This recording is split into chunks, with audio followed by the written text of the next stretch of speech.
Hello, how's everyone doing tonight? All right, I don't think I can hear you. How's everybody doing tonight? Okay, excellent. Yeah, tonight's a very special evening. My name is Margie Cook, and I'm part of the team that brings you live from NYPL, and I want to welcome everyone watching right now, both in this room and tuning in online. Tonight, we are thrilled to welcome internationally acclaimed novelist, essayist, and scholar, Siri Hustvedt, a true polymath whose work bridges art and ideas. She is in conversation with literary scholar and co-founder, of the field of narrative medicine at Columbia University, Rita Charon. Together, they'll discuss Siri's latest book and memoir, Ghost Stories, an intimate reflection on grief, memory, and lasting love after the death of her husband, the incomparable Paul Auster, novelist, filmmaker, poet, and memoirist. You can find Rita and Siri's full bios in your printed program or on the event listing on the website. Part memoir, part philosophical inquiry, Ghost Stories is an unflinching, tender, and wise. Hustvedt writes about living with loss, about how grief lingers, and how the people we love continue to shape our days. Paul Auster is present on every page as she reflects on their life together and on his death in 2024 at age 77, just over a year after his cancer diagnosis. Of course, Paul Auster wrote the New York trilogy, described by critics as a stone-cold masterpiece, as well as the acclaimed novels, The Music of Chance and The Book of Illusions. The library is honored to hold a vast archive of his papers in the Burr Collection of English and American Literature, about 575 boxes in total, including correspondence with peers and publishers, notebooks, drafts, and materials related to his novels, films, and poetry. Researchers and readers can explore this collection right here in this building. Siri's book is available for purchase here in this room and through our online shop for those attending virtually, however you choose to buy it, and we encourage you to, if you're able, proceed support the New York Public Library. And for those of you here in person, there will be a book signing after the event, and for our online audience, we'll drop a purchase link in the chat if we haven't already. And of course, if you have a library card, which I assume all of you do, or why would you be here tonight, you can borrow the book for free. Before we continue, I'd love to tell you about a few upcoming programs we have in the works. On May 7th, we welcome Beverly Gage, the Pulitzer Prize-winning historian, discusses her new book, This Land Is Your Land, a cross-country journey through the places where Americans remember and debate their history, in conversation with fellow historian Joanne Freeman. On May 13th, Kimberly Crenshaw, civil rights advocate, pioneering scholar, reflects on the personal experiences that shaped her groundbreaking ideas on race, gender, and equality in her new memoir, Backtalker, in conversation with scholar Farah Jasmine Griffin. And on Friday, June 5th, don't miss out on our next Library After Hours Pride Edition, highlighting the weird, wonderful, and mysterious intersections of queerness and magic. The night will feature special after-hours access to the Rosemary Reading Room, live music, rare collections, and a dance party to cap off the night. So we hope you'll join us for these and more. And one last thing, when you entered the auditorium, you should have received an index card. Please use that index card to write down any questions you have. A staff member will collect them during the program. Live from NYPL is made possible by the continuing generosity of Celeste Bartos, Manaz Isbahani Bartos, and Adam Bartos. And of course, by all of you, our wonderful supporters, near and far. Thank you for the support, and thank you again for being here. And now please join me in welcoming Siri Hustvedt and Rita Charon.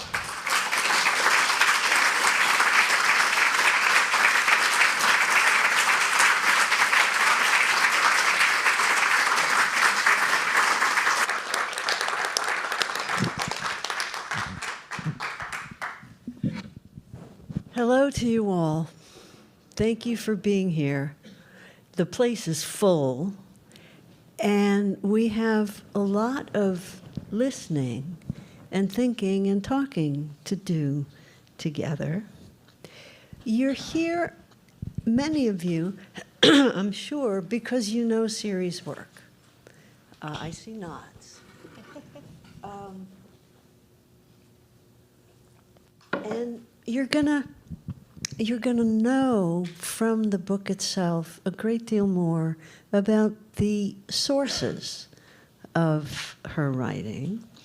I'm assuming that many of you know a little bit about Siri's background, that she is of Norwegian descent. She lived in Norway for years at a time, bilingual, of course.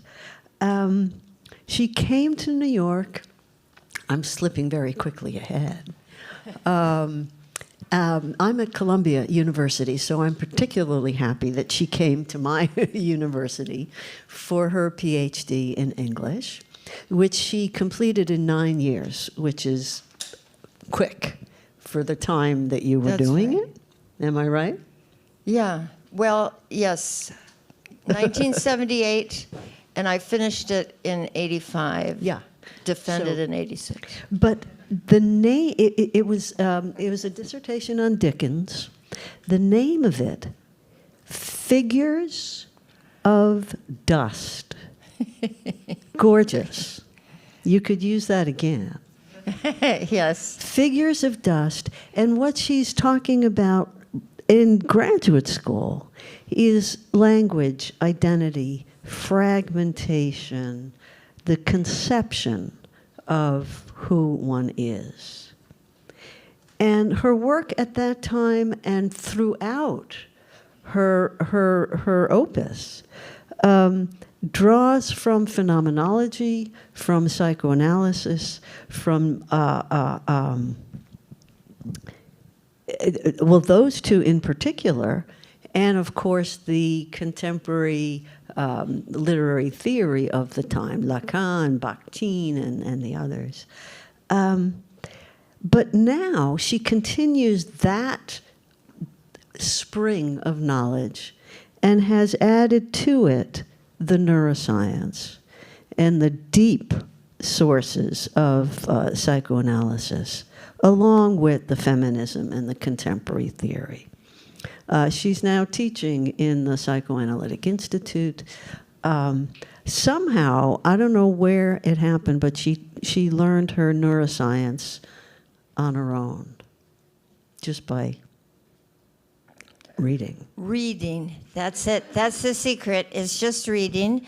And then I did have scientist friends who were very helpful. Yeah. Yeah. She and Paul Auster met in 1981, and they married in 1982. So you will hear more about. Oh, I'm okay. sorry. We will talk as we have our conversation about where she publishes, why she publishes, who reads her. She has written 7 novels, 8 nonfiction books, 1 book of poetry. She has given international lectures. She has the honors, the honorary degrees, the prizes, as you know. I think of Siri Hustvedt as the primary link between creative writing and neuroscience. And I give her a word from, this is Colin McCann. Siri Hustvedt is in a paragon. And a paragon is a pentagon, is a polygon with not 5 sides or 6 sides, but an infinite number of sides. So I have some questions and comments. Go for it. And we're going to ask you questions for the rest of the time.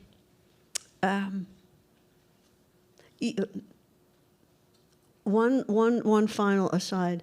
The form of the book tells us what the book is about. The form of the book itself. Paragraphs sort of floating in space on the page. And also, as we know from Siri's other work, this is a multi-generic. There are love letters, there are lists, there are poems, there are science reports, there are reports to friends, there are letters.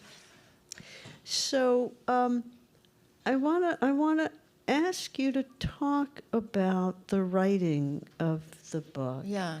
I thought it looked like something that was rushed into print because it was hot off the press, but it was not. Oh, no. I worked on the book. Yeah. I really worked on the Yep. book, and Yep. I think I started writing this book only about 2 weeks after Paul died, Yes. and I was sitting in a chair in the living room in our house, still our house, Yes. and the title came to me, Oh. Ghost Stories, and then I knew. That was the title. It never changed. Sometimes I have changed titles. And I also, this is very odd, but I had a feeling of the form of the book. You did. And I knew that I was going to unearth documents that I hadn't looked at since they were written, Yeah. including these crazy letters that I wrote to Paul when he left me for, 8 or 9 days, and went back to his old life briefly. And I wrote him, I thought 3 letters. It turned out when I looked at the at the real story that I only wrote him 2, and then I wrote him 1 later, but we had decided to be together then for good, or that was the hope.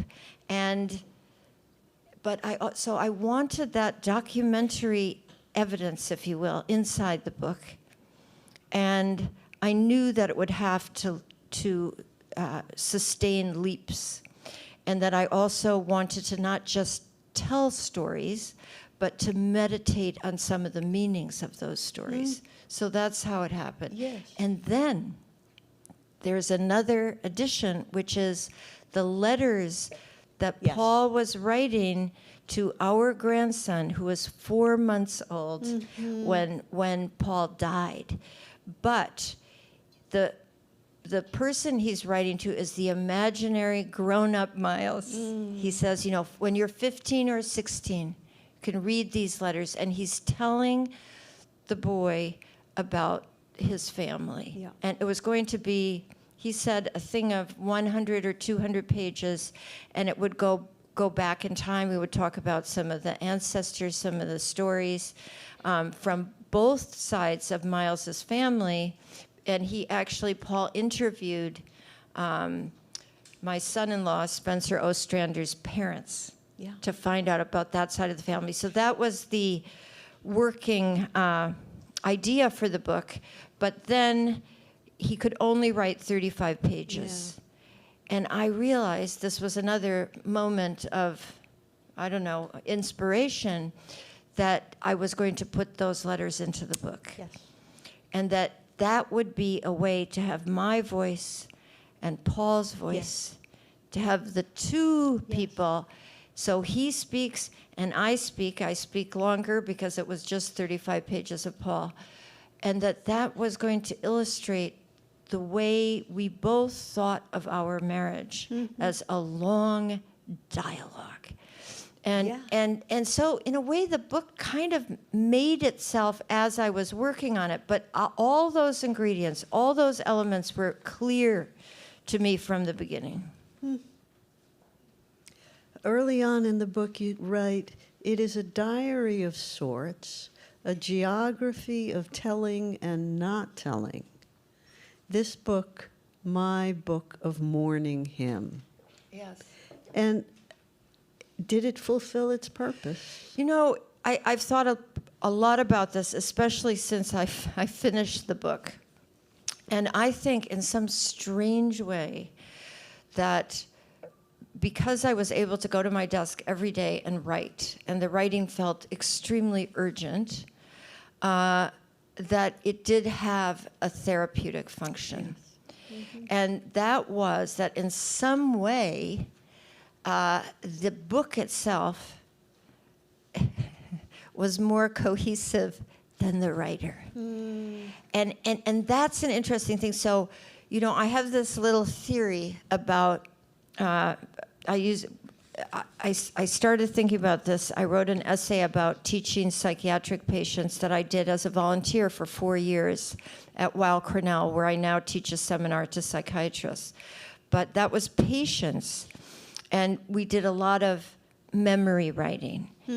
I remember I, and then I started thinking, so what is it about this writing I, or writing memories in the first person that seems to be therapeutic for the people in my class? And I realized I call it the alien familiar, right? So the I is, of course, not the embodied breathing person. It's the representation. It's a symbol on the page, right? So there's that. And what happens? I think it creates a necessary cooling distance, right?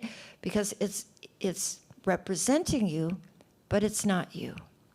And it's also, once you've written it, it's still. And a lot of psychiatric conditions have a certain kind of disintegration and fragmentation that's part of the experience.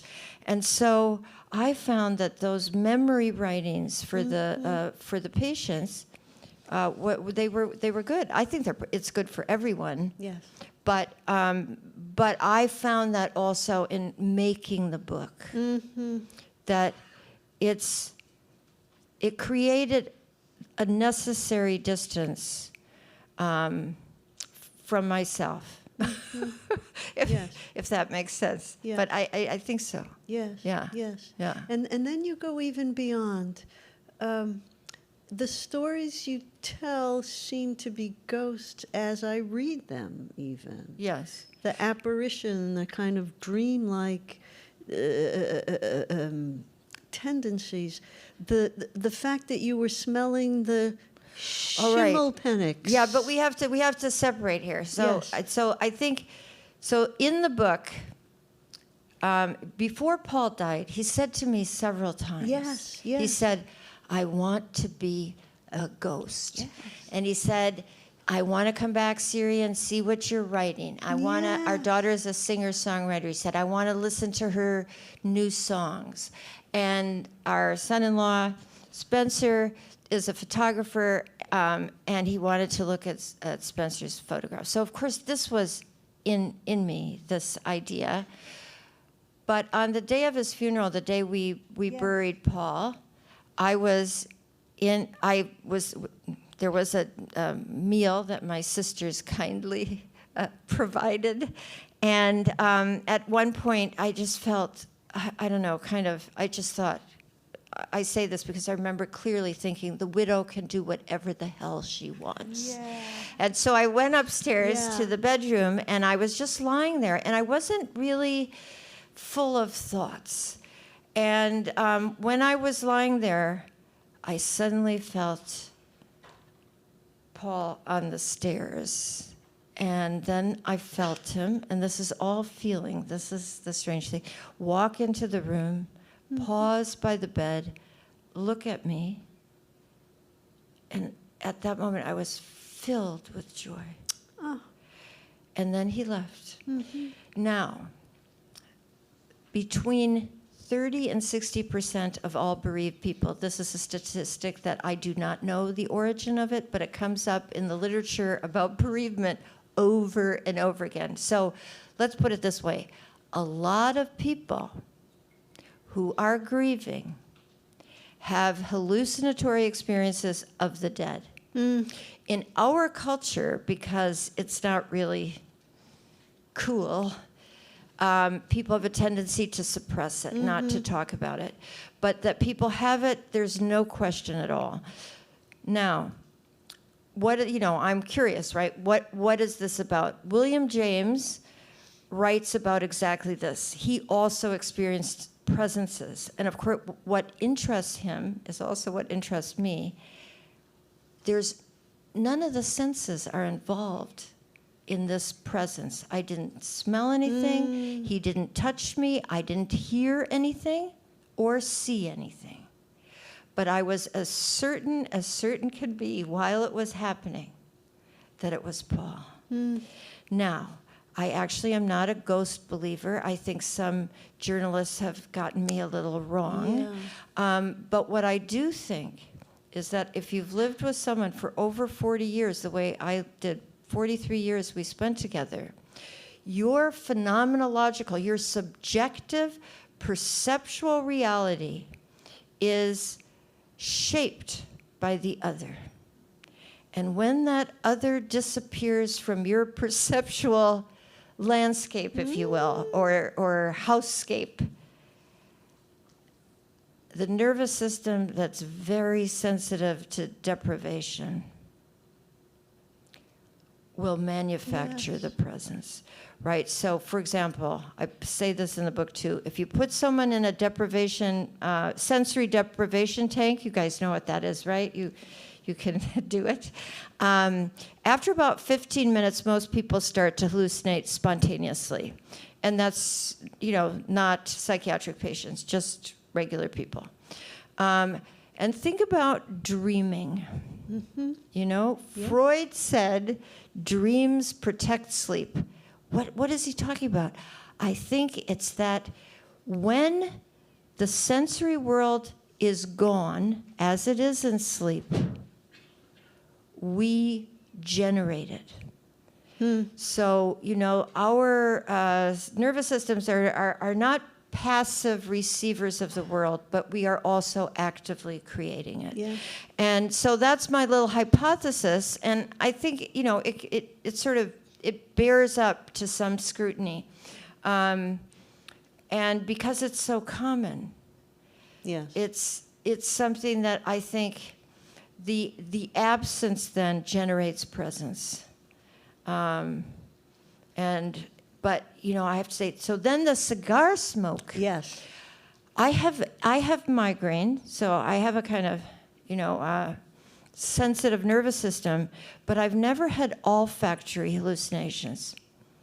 And the June after Paul died, I was working in my study on the book, and suddenly I smell cigar smoke. And I go and look out the window, looking for the smoker. No smoker. Paul smoked cigars for years and years and years, little ones, Schimmelpenninks. But he had quit 9 years earlier. That cigar smoke followed me all over the world. See? I was on a plane, there it came. Sometimes 6, 7, 8 times a day. Yeah. And then, I have had it, not so long ago, but it's much, much, much less frequent. Yeah. And, this is less explored in the neurological literature. Yeah.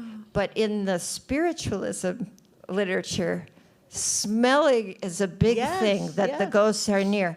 And so the person I quote about the smells is actually someone online that I found who's a believer in spirits, and says that when you smell the perfume, the cigarettes or cigars or whatever, that the dead are near.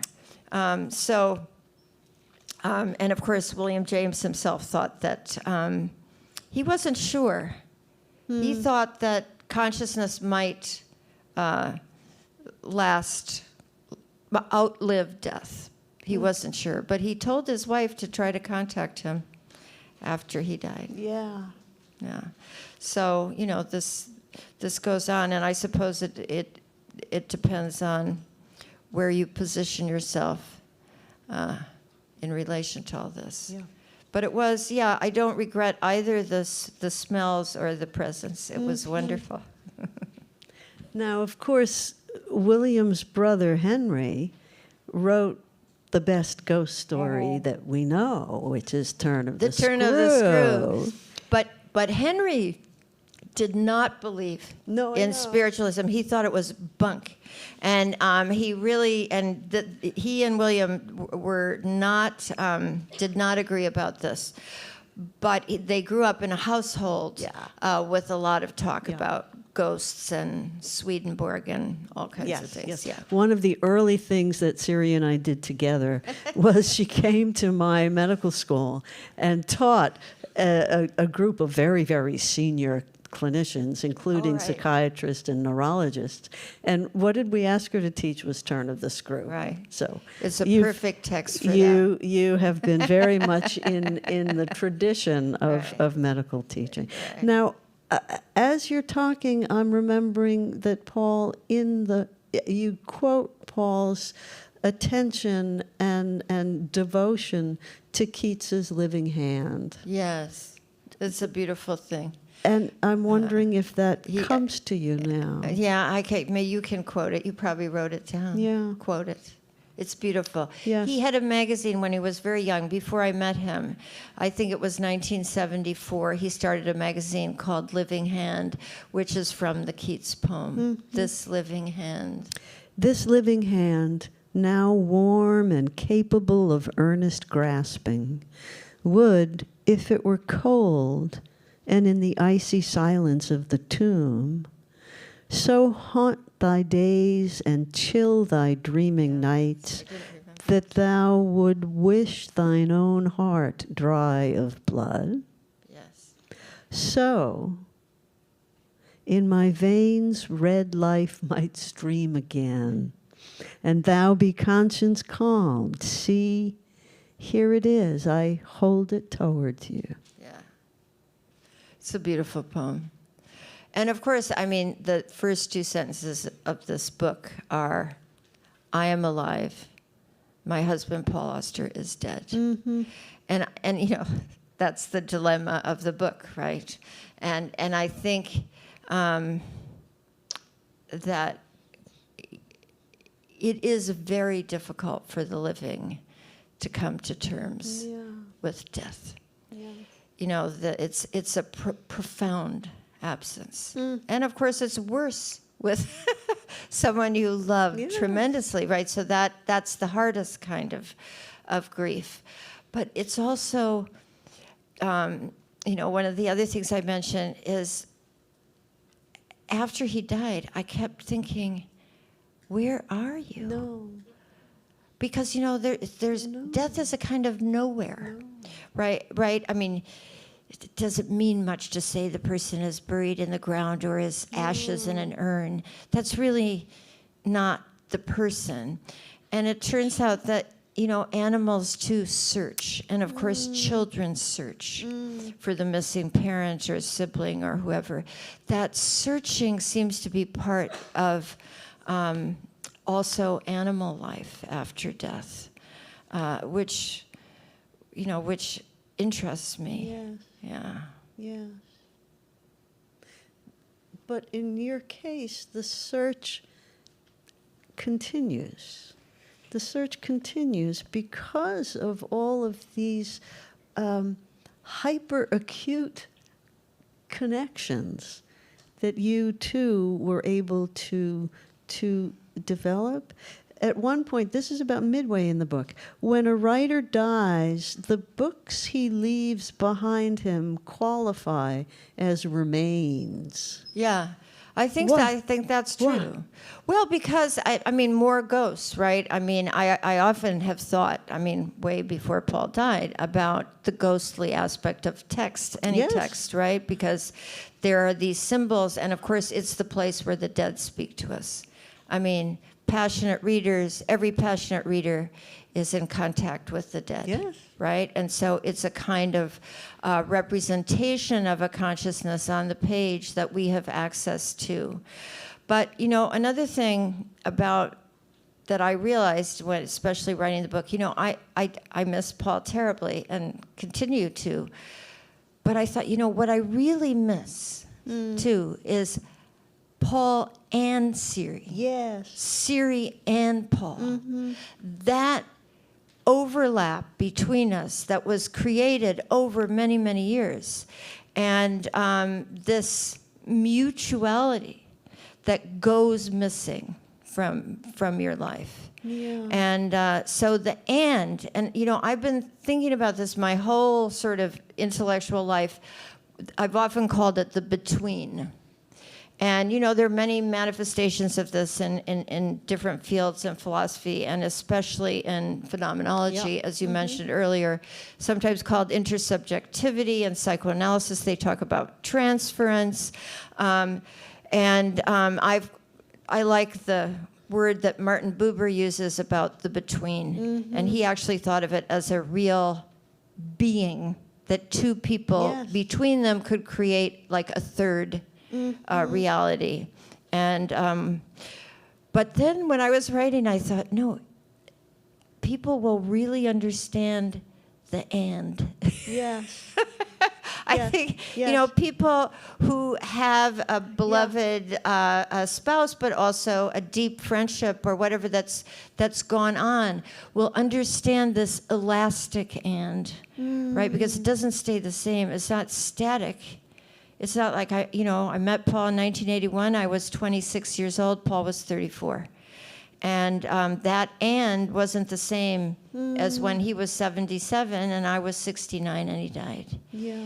So that dynamic between or and area is something that one also has to adjust to the loss of. Yes. Yes. And it's not as if they wrote about the same things. No. I mean, they're No. very, very different. Paul said more than once, or you record more than once, she's the intellectual in the family. Yeah.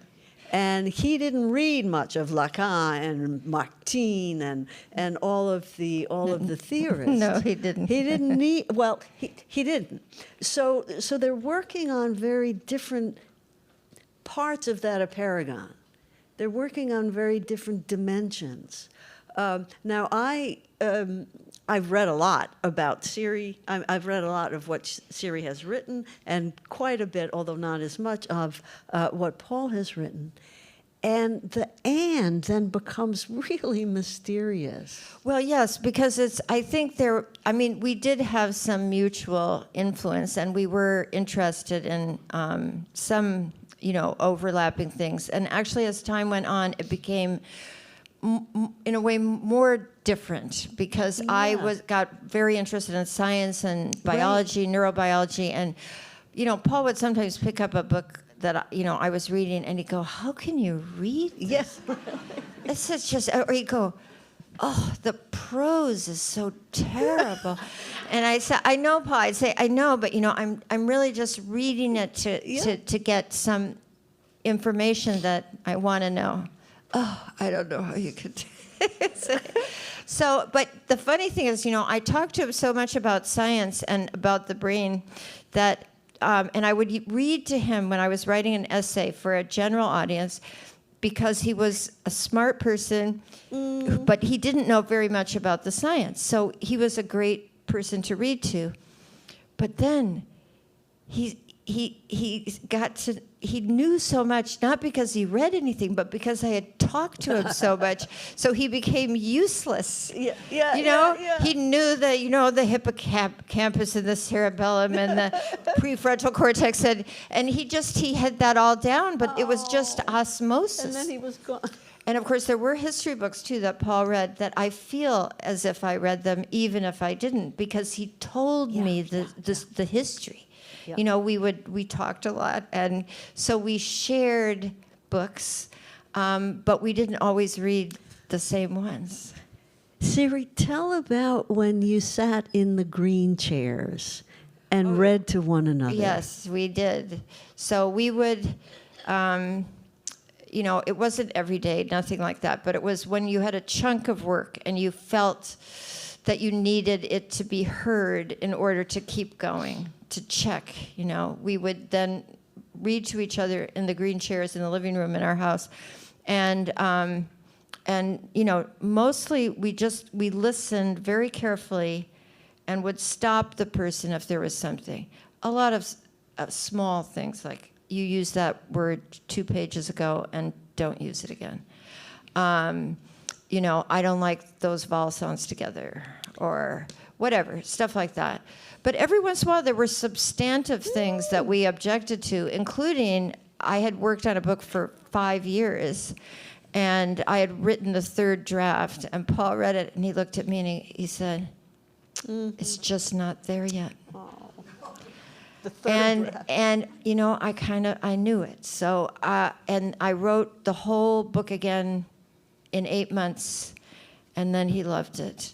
And the other big thing that happened was he he wrote 2 endings of a novel, and I really didn't think it worked. I really didn't. And then he wrote a 3rd, and I thought it was brilliant. So we helped each other, mostly with small things, but sometimes with a major thing. Yeah, yeah.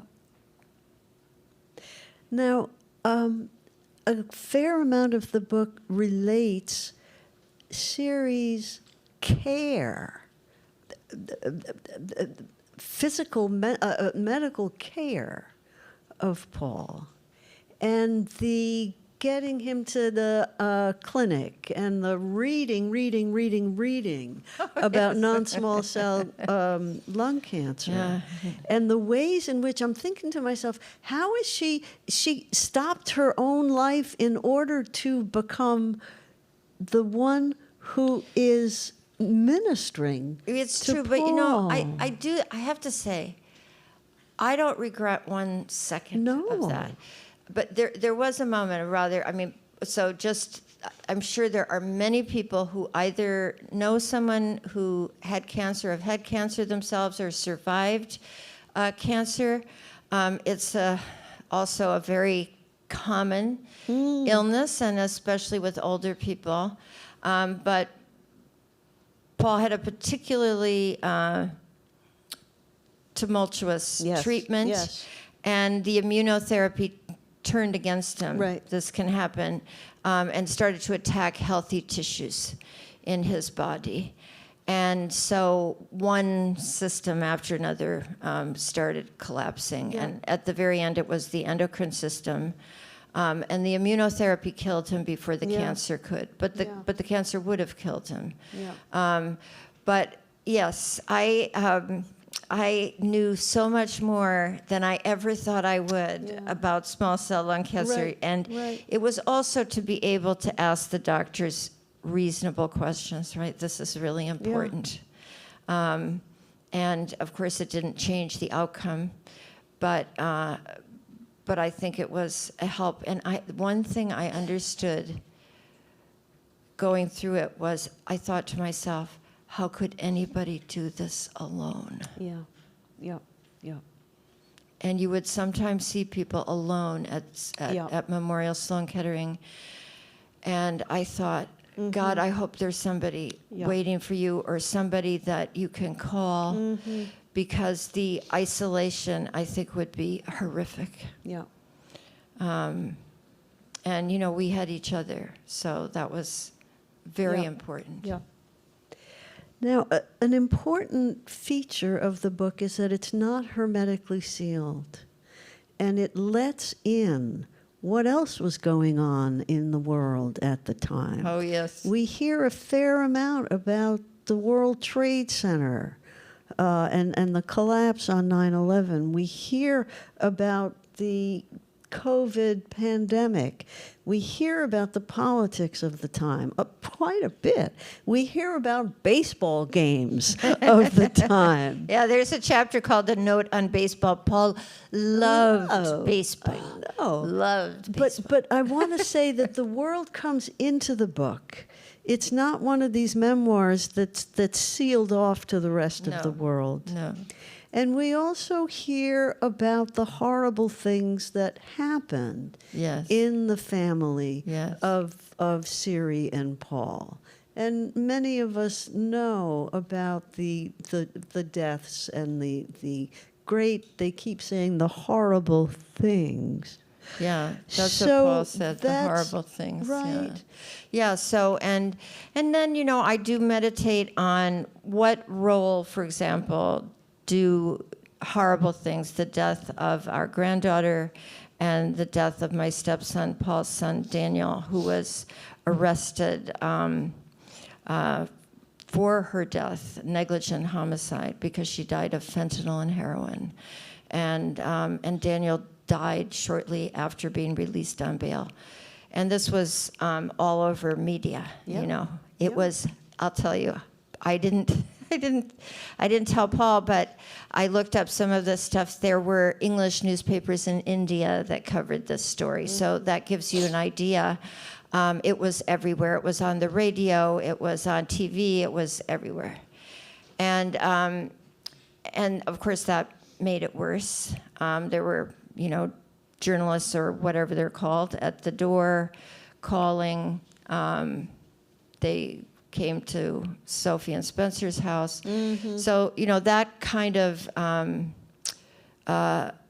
lurid excitement about the suffering of other people.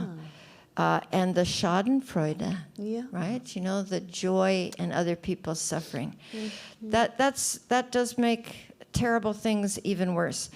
But I do speculate on what role these upheavals and horrible things played in the cancer, because we know that all of us in this room are killing off cancer cells every day, right? Our immune system is taking care of them. But with a malignant tumor, there's a moment when the immune system doesn't recognize it anymore. And, the immune system is highly sensitive to, the word used now is stress. So stress of any kind. Even medical students taking exams, their immune systems go way down. I mean, it's kind of amazing. Exams can be a big deal, so I'm not diminishing that, but this was, of course, more dramatic than that. And I know Paul felt that that the horrible things played a role in his getting cancer. Long history in medicine of speculation about this, and it continues. There's no consensus. Yeah.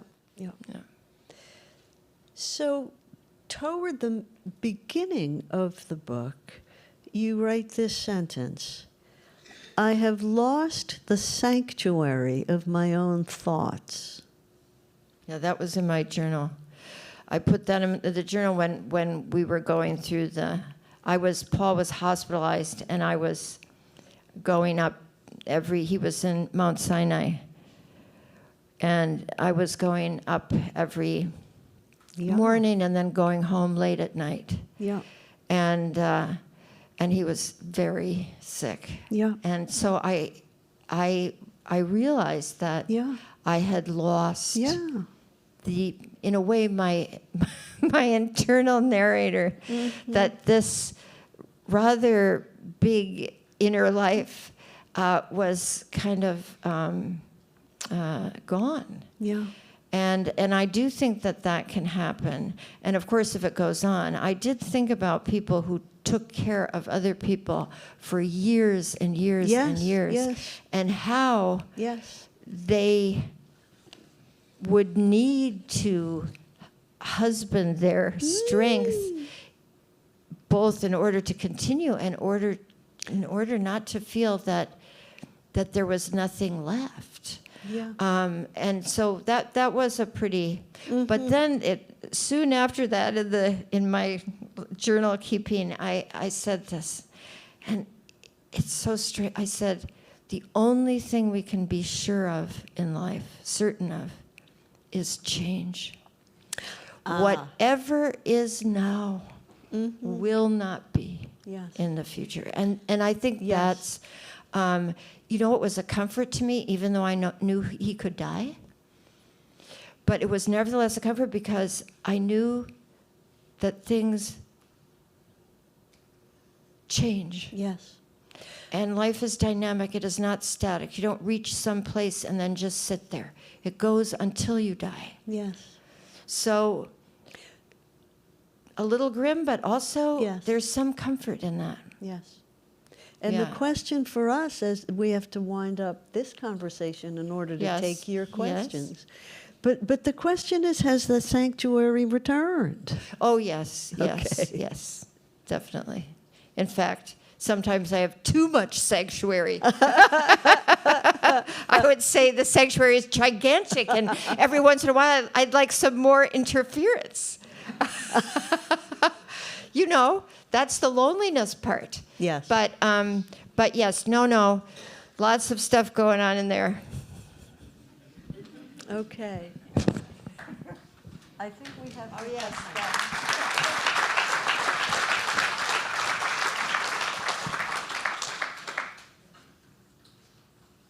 Okay, the questions. Which culture? Which cultures do you find are most comfortable acknowledging and experiencing grief? What sets those cultures apart from ours? Well, I have to preface this by saying I wish I were an expert on cross-cultural grief. I'm not. I did do some reading, and what I came away with is the fact that just about every culture has ghosts and presences and people feeling it. And there was a study I cite in the book. I think, yes, I can remember, Joe Yamamoto and his colleagues studied widows in Tokyo, and a huge percentage of them had visitations from the dead, and it's part of Japanese culture. And not one of them thought she was unwell or that there was anything wrong with this. They took it as a matter of course. And so in Japanese culture, there's actually like a Day of the Dead, not like in Mexico, a different thing, when the dead come back. And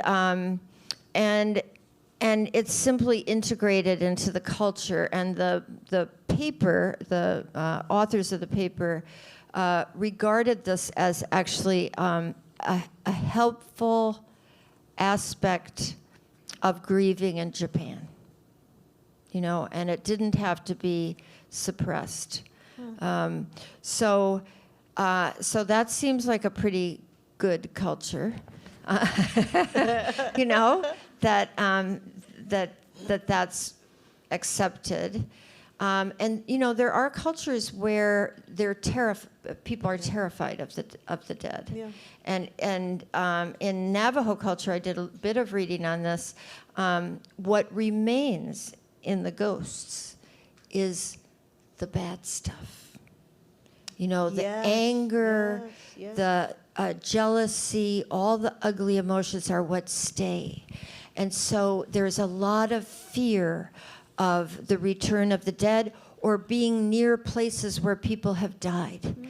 And that includes, by the way, hospitals, modern hospitals.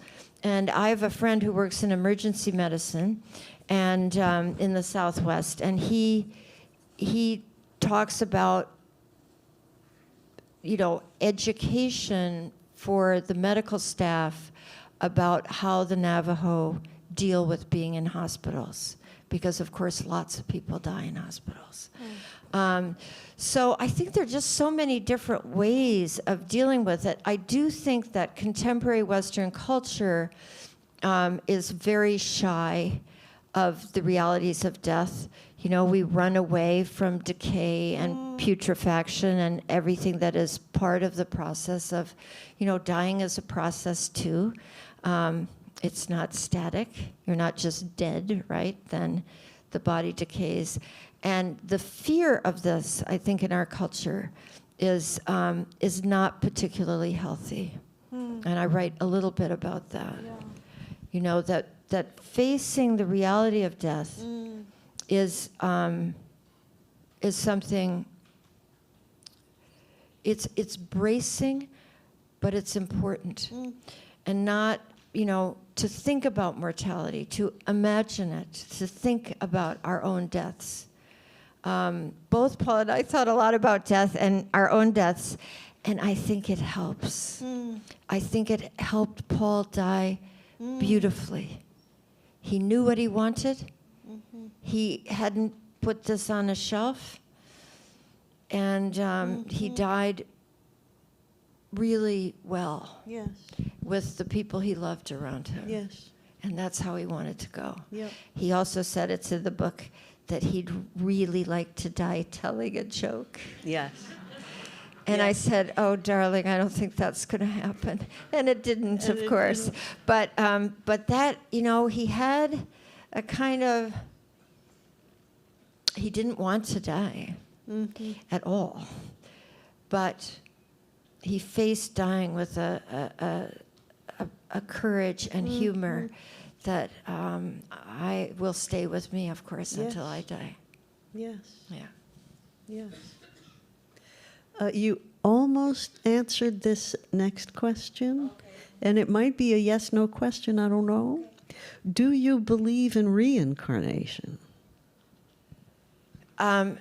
Probably not, but I have to say that the more I read, this is what I believe. I'm a skeptic in general and I mean about lots of things.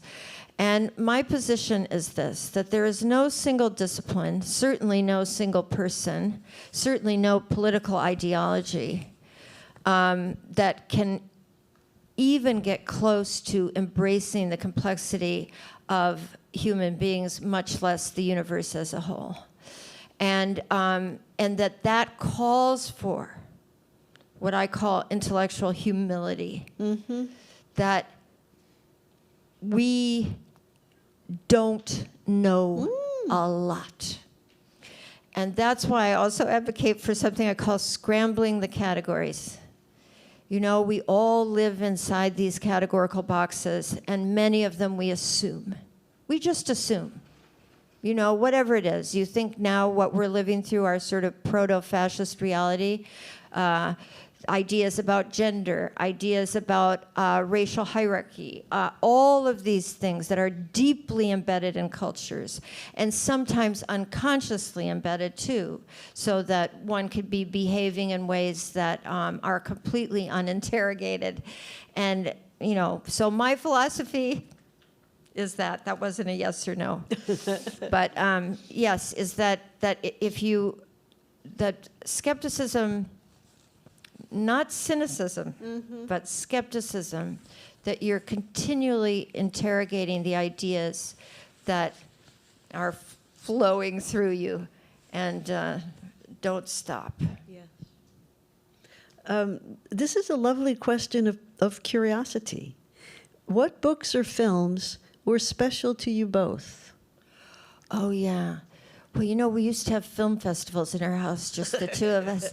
We both loved Truffaut. We'd had several over the 40 years. Actually, even when we met, we both loved Dickens' last finished novel, Our Mutual Friend, that I spent a lot of time in my dissertation. But Paul was one of the few people that I knew who had read and loved that book, because it's often ignored. So those are two good examples. And but yeah, there were many. He was a great Beckett expert, yeah. Paul, and I care about Beckett, but not as much as he did. And at the end of his, end of his life, he finally read To the Lighthouse for me, because he had read some Virginia Woolf earlier, The Waves, and he didn't like it. And I told him, you have to read To the Lighthouse. And he said, I will. And 40 years went by. And then I walk into the library, a room in the house, and he's reading To the Lighthouse. And so before he died, he read To the Lighthouse, and he came after he had finished it. I was reading something else, I think in bed, and he came over and he said, it's a masterwork. See? And he also read Middlemarch, George Eliot, right? And he had tried to read Middlemarch a few times and hadn't gotten through it, but before he died, he read every word of Middlemarch, a book I love. I've read it maybe four times. And he didn't love it. So that's the thing. But he read it for me. So I felt very grateful for that. Here's a question about where we live. What roles has New York City played in your grieving? Oh, that's a very good question. I mean, I think in a way this is a question about place. Yeah. And so I've thought, I live in a big house alone now, so I've thought, well, you could sell that house and move somewhere else. But of course, the house itself is an architecture of memory, and the neighborhood are spaces of memory.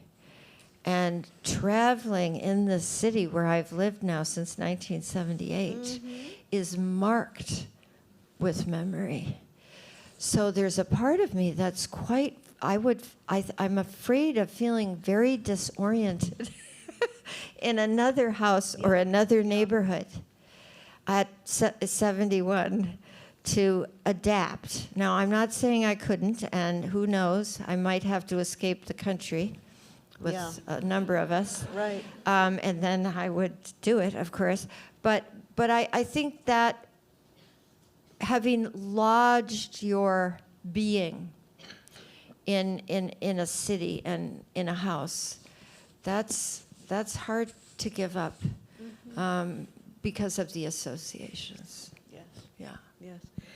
And the question reminds me of how spatialized this book is. I know the first floor, second floor, third floor of this house. I know the colors of things. I know the kind of light that comes in which particular window. I know the sounds the house makes. So it's not just a temporal manifesto. It's also indeed a spatialized. Here we are. We didn't talk very much about the embodiment aspect of the phenomenology. Yeah, well, that's it. I mean, I think that's why we manufacture presences, because that Right? the it's an embodied absence. It's completely nothing to do with, your whatever, your cognition, if you will. Nothing to do. It's completely lodged in this embodied reality. And absolutely true. And I wanted, so the last thing about this is that, what happens when someone dies? Well, the rhythms of your body are thrown off because those rhythms are in relation to another body. And I wanted the book to have rhythm. And I kept thinking, more than anything else, the structure of the book and the beats of the sentences should be carrying you through, so the reader is feeling this embodied relation as part of the book itself. Yes, yes. And we hear Paul's body. We hear, Talking, yes, right, we writing, hear yes. the typewriter of Paul. Yes. As I say, it's a speechless thing, the typewriter. But I used to, and I worked at the very top of the house and Paul at the very bottom. So the garden floor and the fourth floor. But I could hear that manual typewriter clacking away. Right. And it was a very, I liked hearing it. Yes. And so he never gave that up. The only thing, Paul loved the fax. Till the end of his life. So he had certain technologies that he embraced. He had a manual typewriter. He had our assistant, now my assistant, send him emails by fax. He had no cell phone, nothing like that.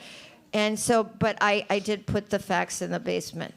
I still own it, but no one faxes me, and the only other faxes that came through were roofing ads. I mean, I'm sure no one in this room has a fax anymore, but Paul loved it. He loved the fax. It also made that chugging noise, that. Yeah. They both lived to write and wrote to live. Yes. I mean, we see, no matter that they were so far away from one another in Lacan, Bakhtin, that there was this marvelous symmetry of the ways in which you lived through your writing. We did. And it's 8:01. We're 1 minute over, but thank you, everybody, so much.